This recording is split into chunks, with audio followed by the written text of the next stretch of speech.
Dice Judas, versículo 6, y a los ángeles que no guardaron su dignidad, sino que abandonaron su propia morada, los ha guardado bajo oscuridad, en prisiones eternas, para el juicio del gran día.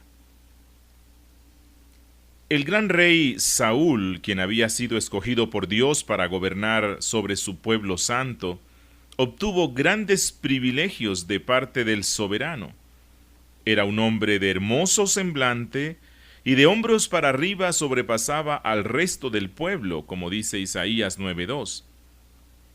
El Señor también le llamó, le ungió y le puso por rey sobre la nación de Israel.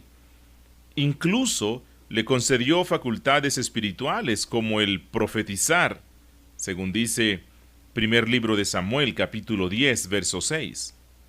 Pero este hombre, habiendo recibido del Señor un llamamiento tan alto, dones naturales y espirituales, y habiendo sido puesto en una elevada posición de autoridad sobre su pueblo, dejó que su corazón se llenara de vanagloria y altivez, llegando a considerarse superior a los mandamientos divinos y a la moral que el pueblo debía obedecer, de manera que él se dio el lujo de olvidar la ley santa e hizo lo que él, en su exaltada pero humana sabiduría, consideró más apropiado hacer.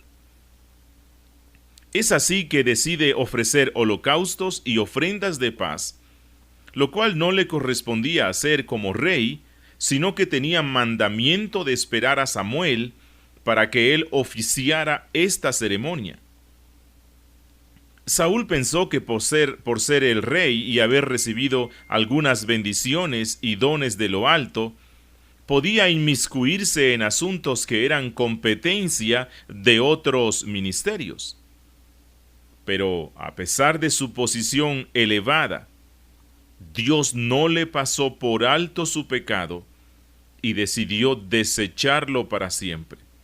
Samuel le dijo: locamente has hecho, no guardaste el mandamiento de Jehová tu Dios, que él te había ordenado, pues ahora Jehová hubiera confirmado tu reino para siempre, mas ahora tu reino no será duradero, por cuanto tú no has guardado lo que Jehová te mandó. Primer libro de Samuel, capítulo 13, versos 13 y 40. En otra ocasión, el Señor le ordenó que hiciese guerra contra Amalec y destruyera todo lo que él tenía: hombres, mujeres, niños, vacas, ovejas, camellos y asnos. Pero nuevamente este rey consideró que su elevada posición, designada por Dios, le autorizaba a tomar sus propias decisiones en contra de los mandatos divinos, y no hizo conforme a las instrucciones recibidas, sino que perdonó a Agag y lo mejor de las ovejas, de los animales engordados, de los carneros y de todo lo bueno. Saúl justificó esta desobediencia, arguyendo que todo esto lo preservó para ofrecerlo al Señor en ofrendas y sacrificios, pero la consecuencia de esta nueva desobediencia acarreó el final desagrado del Señor, que lo abandonó para siempre. El Señor le dijo: me pesa haber puesto por rey a Saúl, porque se ha vuelto de en pos de mí y no ha cumplido mis palabras. Porque como pecado de adivinación es la rebelión, y como ídolos e idolatría la obstinación. Por cuanto tú desechaste la palabra de Jehová, él también te ha desechado para que no seas rey. No volveré contigo, porque desechaste la palabra de Jehová, y Jehová te ha desechado para que no seas rey de Israel. Primer libro de Samuel, capítulo 15. Este rey tuvo un triste final, violando constantemente la palabra del Señor, asumiendo que su posición de rey le permitía practicar cosas que para el resto del pueblo eran prohibidas. Este rey prohibió a la gente del pueblo practicar la hechicería, la adivinación y la consulta a los muertos, pero él consideraba que estaba por encima del mandato y consultó a una adivina en Endor, lo cual colmó la copa de la ira de Dios, y éste terminó suicidándose, como está en primer libro de Samuel, capítulo 31, verso 4. Hermanos, un rasgo característico de los falsos maestros o los falsos pastores consiste precisamente en una autoexaltación que los lleva a considerarse como pertenecientes a una casta especial que recibe muchos privilegios de parte de Dios, de manera que ellos pueden hacer cosas que para el resto de mortales son prohibidas. Ellos creen que tienen facultades espirituales especiales, las cuales les libran de pecar o sufrir las consecuencias del pecado, aunque hagan cosas que claramente son contrarias a la voluntad revelada del Señor. Este problema no solo aquejó a Saúl, sino que en toda la historia del pueblo de Dios ha afectado a muchos líderes y ministros, los cuales también han tenido un triste final de desaprobación divina.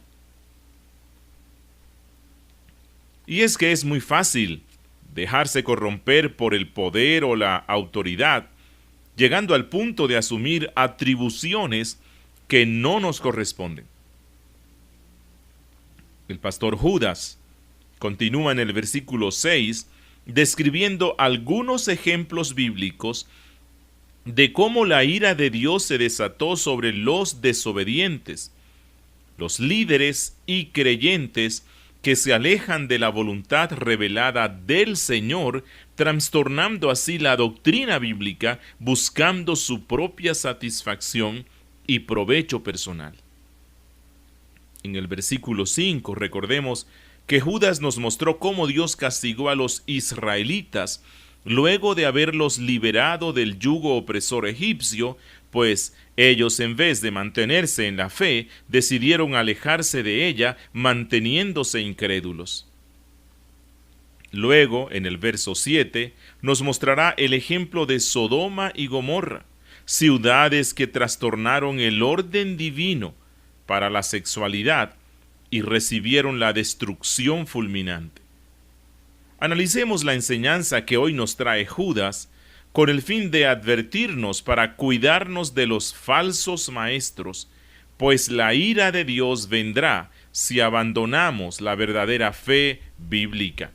Hoy Judas continuará dándonos advertencias contra los que promueven y siguen las falsas doctrinas, el ejemplo de los ángeles que pecaron.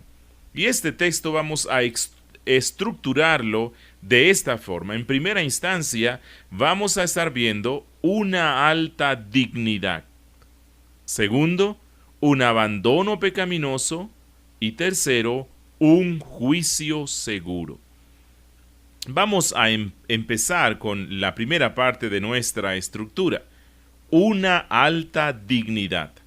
Dice Judas, y a los ángeles que no guardaron su dignidad.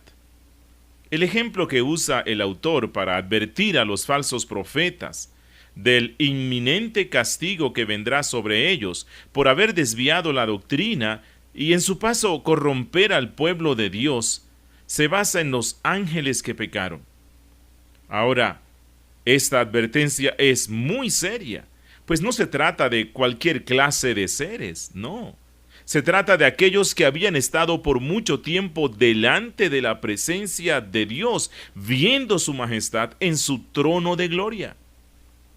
El privilegio que estos ángeles tuvieron fue algo maravilloso, extraordinario. La palabra griega que usa Judas aquí para dignidad es arken, la cual significa comienzo, autoridad o gobierno, y primer puesto en autoridad. Y es que estos seres angélicos, desde el comienzo, desde el principio, recibieron autoridad y poder. Esto es lo que enseña la Biblia. Pablo en Efesios 1:21 dice, sobre todo principado, es como les llama él a los ángeles, y autoridad, y poder, y señorío. Y luego en Efesios 3:10 dice, para que la multiforme sabiduría de Dios sea ahora dada a conocer por medio de la iglesia a los principados y potestades en los lugares celestiales. Y aquí nuevamente está hablando de los ángeles. Y Pablo en Colosenses capítulo 10, versículo 10 dice, y vosotros estáis completos en él, que es la cabeza de todo principado y potestad. Estos ángeles se encontraban en una posición de autoridad y gobierno. Ellos fueron hechos por Dios como seres poderosos, como seres muy inteligentes. Cristo dice en Mateo 24:36, pero del día y la hora de su venida, por cierto, nadie sabe, ni aun los ángeles del cielo, sino solo mi Padre. Y cuando dice aquí Cristo, ni aun los ángeles de los cielos, Él está presuponiendo que los ángeles son seres con mucho conocimiento, pero a pesar de ello, no saben cuándo regresará el Señor por su pueblo. La dignidad de esos ángeles era muy grande, porque ellos moraban en la misma presencia del Señor. Ellos podían ver constantemente su gloria. Ellos eran sus servidores directos. El Salmo capítulo 104, verso 4 dice, el que hace a los vientos sus mensajeros y a las flamas de fuego sus ministros. Y Hebreos 1:7 dice, ciertamente de los ángeles dice, el que hace a sus ángeles espíritus y a sus ministros llama de fuego. Daniel también nos deja ver que los ángeles tienen autoridad sobre las naciones de la tierra. Escuchen lo que dice Daniel capítulo 10, versos 12 al 13. Entonces me dijo, Daniel, no temas, porque desde el primer día que dispusiste tu corazón a entender y a humillarte en la presencia de tu Dios, fueron oídas tus palabras, y a causa de tus palabras yo he venido. Mas el príncipe del reino de Persia, que es un príncipe espiritual, por cierto, se me opuso durante 21 días, pero he aquí Miguel, uno de los principales príncipes, vino para ayudarme, y quedé allí con los reyes de Persia. Ahora, Judas, en su carta, está advirtiendo a los pastores y maestros para que no se dejen corromper por la autoridad que les ha sido dada, pues los pastores y predicadores, en cierto sentido, ejercen autoridad sobre el pueblo cuando predican la palabra del Señor. En Hebreos capítulo 13, verso 17, el Espíritu Santo le ordena a la iglesia, obedeced a vuestros pastores y sujetaos a ellos, porque ellos velan por vuestras almas, como quienes han de dar cuenta, para que lo hagan con alegría y no quejándose, porque esto no es provechoso. El apóstol Pablo ordena que las iglesias tengan en alta estima la labor pastoral y de predicación. Miren lo que él dice en 1 Timoteo 5:17. Los ancianos que gobiernan bien sean tenidos por dignos de doble honor, mayormente los que trabajan en predicar y enseñar. Estar en este lugar de honor y autoridad exige una enorme responsabilidad, pues tendremos que dar cuenta de lo que hagamos con ella. Así como Saúl tuvo que rendir cuentas y ahora se encuentra en prisión esperando su condenación, todos los pastores, predicadores y maestros también tendremos que dar cuenta de lo que hicimos con la autoridad espiritual recibida de parte del Señor. No pensemos que por tener autoridad recibida de parte de Dios, entonces somos inmunes al pecado y a las consecuencias de él. Esto es una mentira satánica. Entre más autoridad, más riesgos de corrupción. Entre más autoridad, más debemos vigilar nuestras almas, porque las tentaciones serán más grandes. Y es que ser pastor, o maestro, o predicador es un enorme privilegio. El apóstol Pablo dice que el que desea obispado, buena obra desea, porque trabajar en esto nos convierte en socios de Dios, pues estaremos trabajando en los intereses divinos, que son la salvación y la santificación de los hombres, para que vivan para su gloria. Así como los ángeles que estaban en el cielo, viendo constantemente su gloria y escuchando su poderosa voz, los predicadores pasamos mucho tiempo analizando y meditando en las sagradas escrituras, muy cerca al Todopoderoso.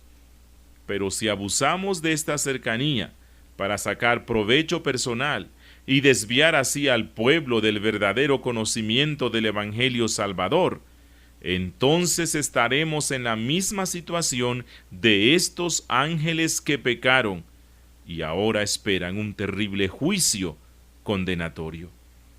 En segunda instancia, Judas nos muestra aquí un abandono pecaminoso. Dice él, y a los ángeles que no guardaron su dignidad, sino que abandonaron su propia morada. Algunos ángeles creados por Dios decidieron rebelarse contra el Creador y fueron arrojados de los cielos. A estos ángeles les llamamos hoy ángeles malos. No sabemos realmente cuál fue su pecado, pero Judas los describe como no guardando su posición de autoridad y abandonando su propia morada. Desde tiempos antiguos, se tejió la teoría de que estos ángeles abandonaron su propia morada espiritual y bajaron a la tierra a buscar mujeres para tomarlas como esposas. El libro apócrifo de Primera de Enoc aboga por esta interpretación de Génesis 6. Pero luego la Iglesia abandonó esta teoría al considerar que Jesús se opone a la posibilidad de que los ángeles puedan casarse. Vamos a ver lo que dice Génesis capítulo 6, versos 1 al 2 y el verso 4. Dice, aconteció que cuando comenzaron los hombres a multiplicarse sobre la faz de la tierra, y les nacieron hijas, que viendo los hijos de Dios que las hijas de los hombres eran hermosas, tomaron para sí mujeres, escogiendo entre todas. Había gigantes en la tierra en aquellos días, y también después que se llegaron los hijos de Dios a las hijas de los hombres, y les engendraron hijos. Una primera pregunta que debemos hacernos es, ¿quiénes son los hijos de Dios mencionados en el texto? Algunos creen que se refiere a los ángeles, pues en Job, capítulo 1, verso 6, capítulo 2, verso 1 y capítulo 38, verso 7, se les llama hijos de Dios. Pero no solo a los ángeles se les da esta designación, pues a los creyentes, los hombres de la línea de la fe, también se les llama constantemente hijos.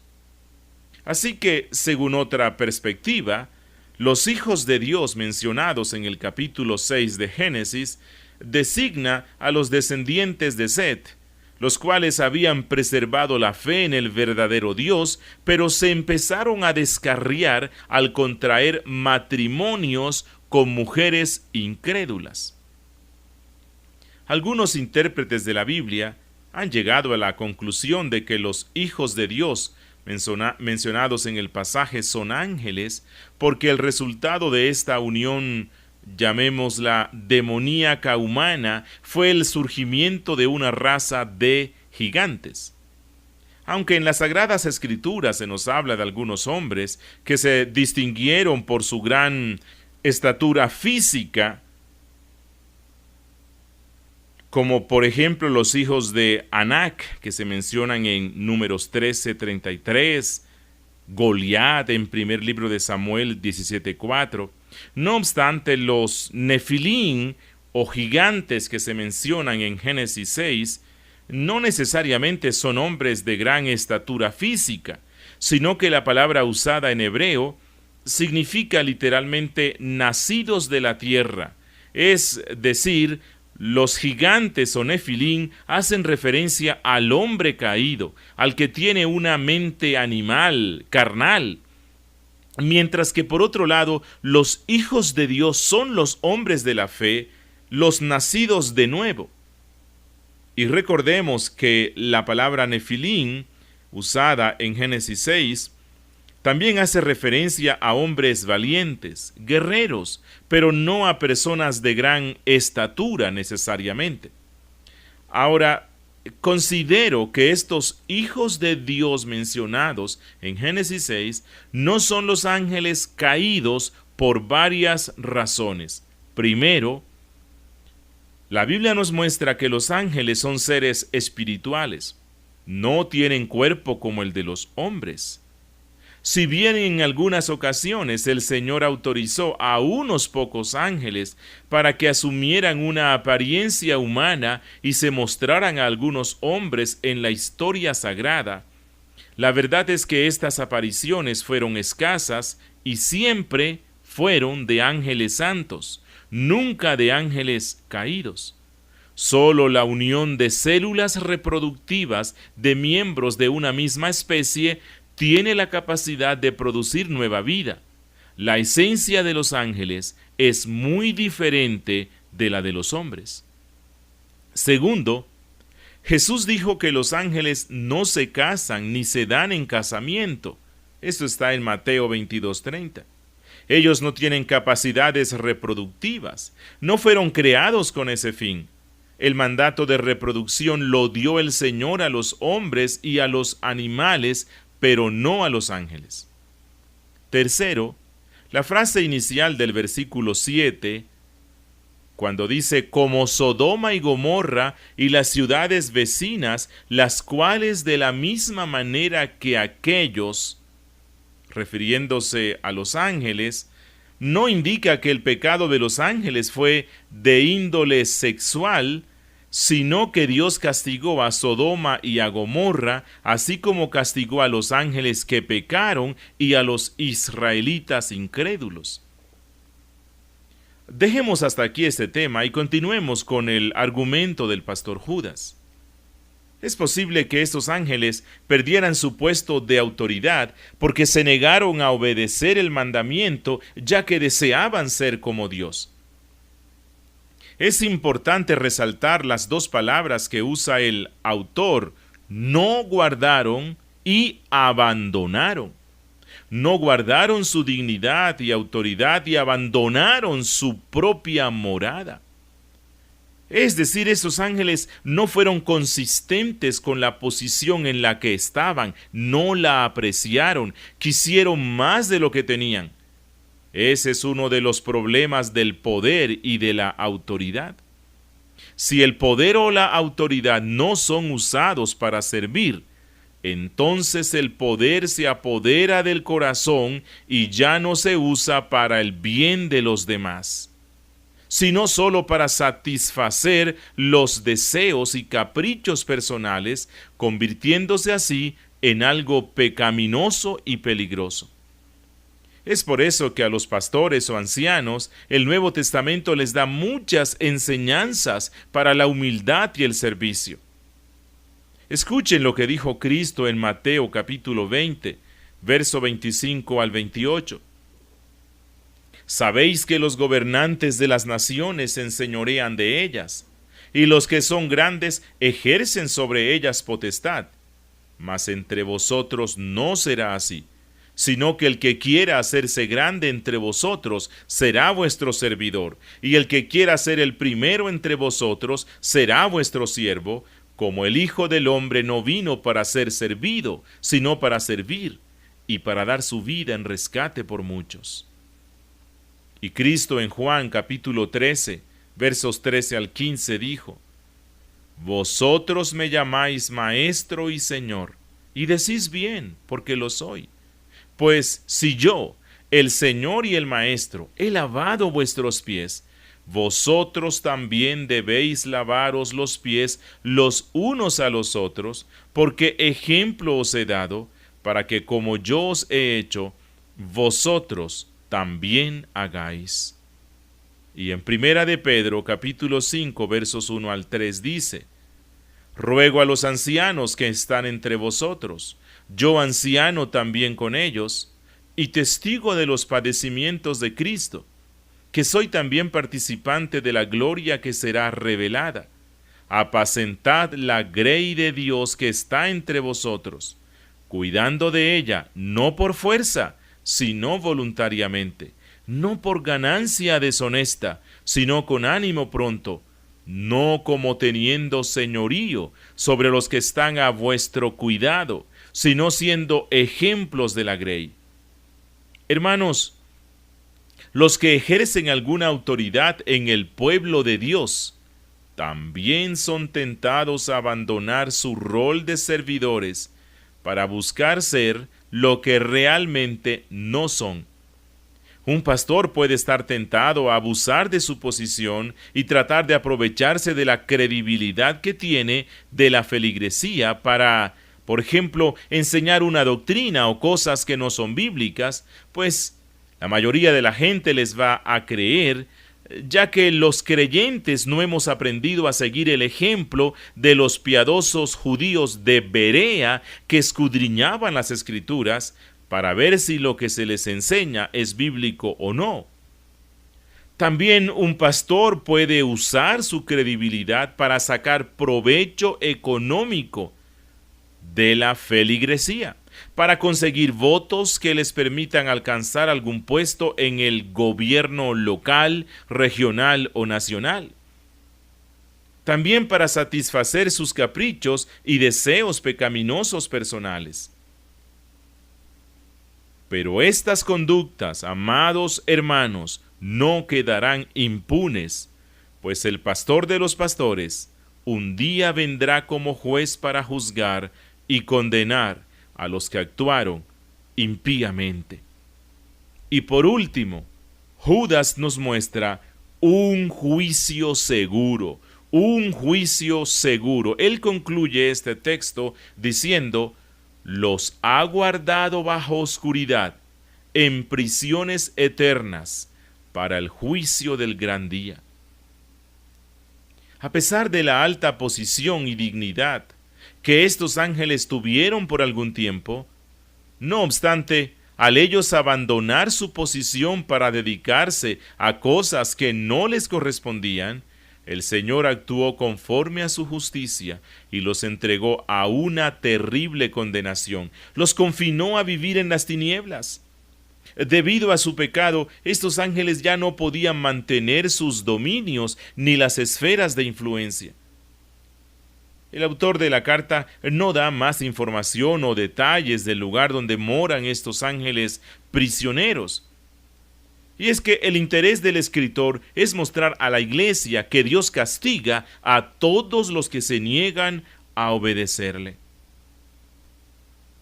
No debemos pensar que este texto indica que todos los ángeles caídos están encerrados en un lugar determinado. Bueno, si ese fuera el caso, la tierra no estaría plagada de demonios.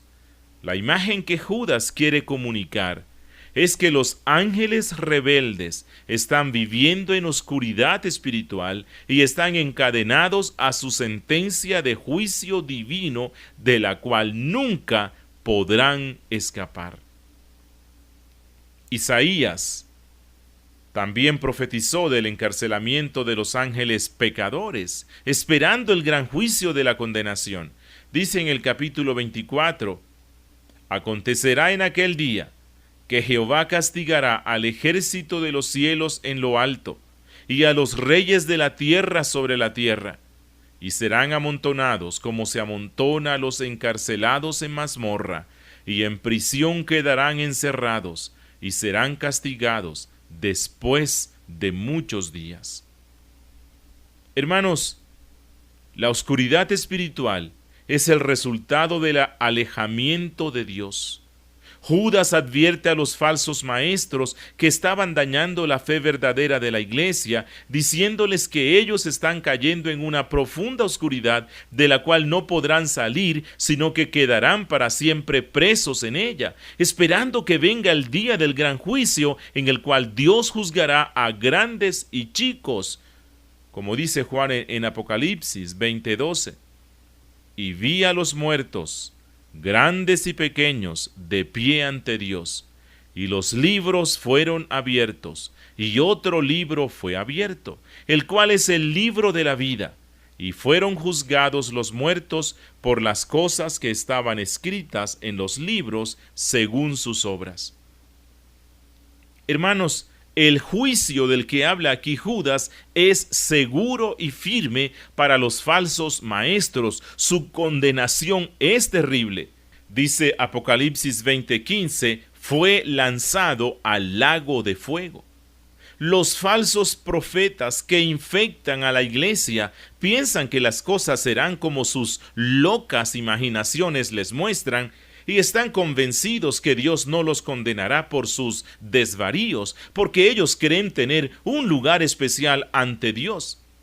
Ellos se creen los ungidos y no aceptan que nadie los juzgue. Se atreven a lanzar maldiciones sobre aquellos que cuestionan su falsa doctrina y sus prácticas antibíblicas. Pero hay un juez al cual no se le escapa nada, al cual nadie puede amedrentar con maldiciones. Y este juez un día traerá ante su santa y terrible presencia a los falsos profetas y los falsos pastores que abusaron de la ingenuidad del pueblo para aprovecharse de ellos, desviándolos del verdadero evangelio, y no podrán mantenerse en pie cuando sus obras y sus enseñanzas sean juzgadas y el escudriñador de todo les muestre las verdaderas y perversas intenciones de sus corazones. Pues entonces, quedando al descubierto su maldad, escucharán la condenación terrible del dueño de la iglesia, que les dirá: apartaos de mí, malditos, al fuego eterno, preparado para el diablo y sus ángeles, como dijo Cristo en Mateo 25:41. Las advertencias para los falsos profetas que pululan en el pueblo del Señor se han dado ya desde tiempos antiguos. Mire lo que dijo Dios en Ezequiel capítulo 13, verso 3 y 6. ¡Ay de los profetas insensatos que andan en pos de su propio espíritu y nada han visto! Vieron vanidad y adivinación mentirosa.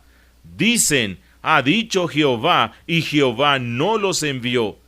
Con todo esperan que Él confirme la palabra de ellos.